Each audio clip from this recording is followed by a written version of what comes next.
there's levels to football where you're either losing by big, you're losing by close, you're winning by close, or you're winning by big. And when you're in that middle ground where you might be losing close and winning close, those details make the difference. When you leave here, that's the standard. Here. Does that make sense to everybody? Yes, sir. That means a lot to me, and it should mean a lot to you as well. It's yours. It's ours.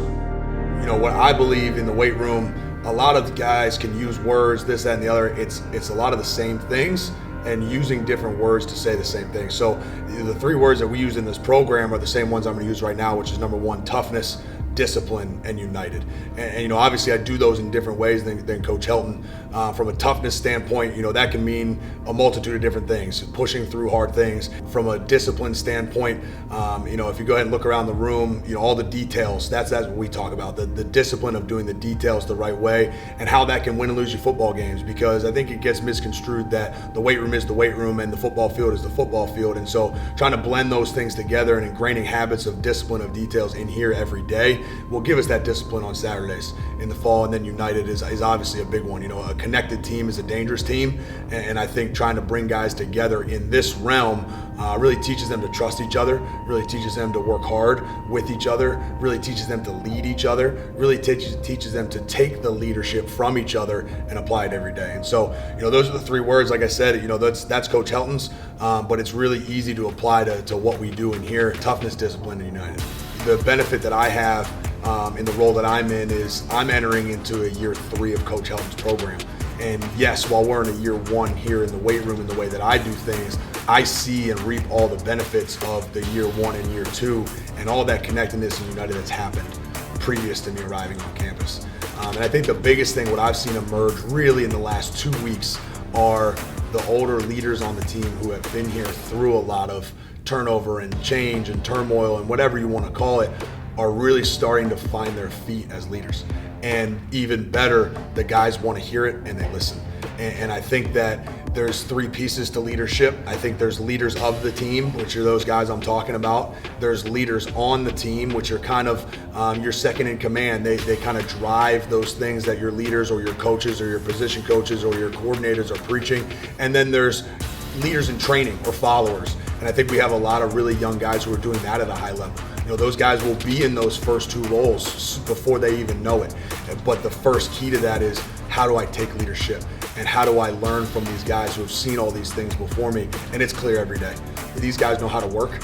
I think that coming in the door has been the most shocking thing to me, where it's like, wow, we don't need to spend any time on teaching these guys how to flip the switch and work.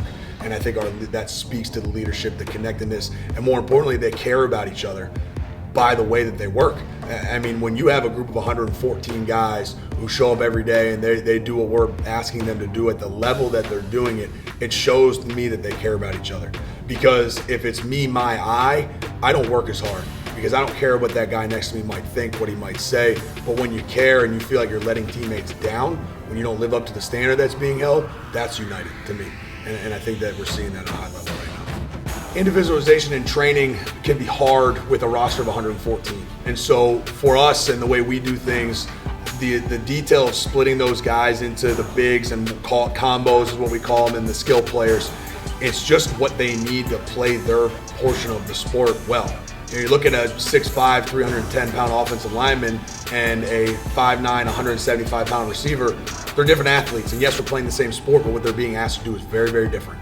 And so in order to prepare them for the rigors of the game, you have to train them differently. And so I believe wholeheartedly in doing that on a day-to-day basis, not so much in the weight room early on. I think everybody needs base strength. I think everybody needs power, but specifically in the on-field. In a practice session, in a game, throughout a week of practice, throughout the accumulation of a season, your skill guys are going to run a lot more than your offensive linemen, because that's what the sport demands. Well, so let's prepare them for the demands of their game within the game. And so when they take a 330-pound offensive lineman, he doesn't need to be running 100 yards at a time. He runs what he needs for his game. He pushes heavy things because that's what he does. Our skills run distances and they run fast because that's what they do. And then the combos are in the middle, obviously, where they need a mix of both. They need to be able to push around heavy people. They need to be able to run fast and run long. And so the training reflects that. Maybe one day we go out there on a Saturday and we're going to ask a lot of our receiving corps based on the defense that we're playing that week. Well, they better be prepared for that week's game plan. And we can't prepare for it that week. We had to have prepared for it January, February, leading all the way up. And so that's how I look at it. That's how I view it. And that's how we break our training up to take care of that. These logos on these dumbbells, these logos on these plates, that is every time I put them away. In the middle of a session, at the end of a session, I come in here on a Saturday night, get work done. We're going to respect our place. And we're going to respect our things, and we're going to respect the of our logo, because it means something to us. You know, attention to detail is a huge piece of how I operate, one, my life, and two, how I believe successful people operate theirs. And so, you know, yes, it's a huge part of our program, having attention to detail in this weight room when we clean up at the end of the day. We call it make your bed. So at the end of the lift, hey, everybody make your bed. Let's reset the racks, either how you found them or to our baseline. And we'll go around and yeah, we will check. And I'll joke around with the guys. I'm gonna pull my level out and make sure that these dumbbells are right with the logo up. And there's a lot of reasons for that. You know, number one on that list is just respecting our space and respecting our things. The second piece is attention to detail wins and loses football games. And as a fan, as a player, as a coach, everybody has seen those things. It's 3rd and 1 in the red zone, a defensive lineman jumps off sides. Like, those little tiny details are what will win and lose games, especially when you're on the cusp of being a really great football team. There's levels to football where you're either losing by big, you're losing by close, you're winning by close, or you're winning by big. And when you're in that middle ground where you might be losing close and winning close, those details make the difference. And so when you can ingrain that in your everyday life, you ingrain that in the way you train, you ingrain that in the way you practice, all of a sudden it's not so hard on Saturday to do those things. And more importantly, what I just said about in your life.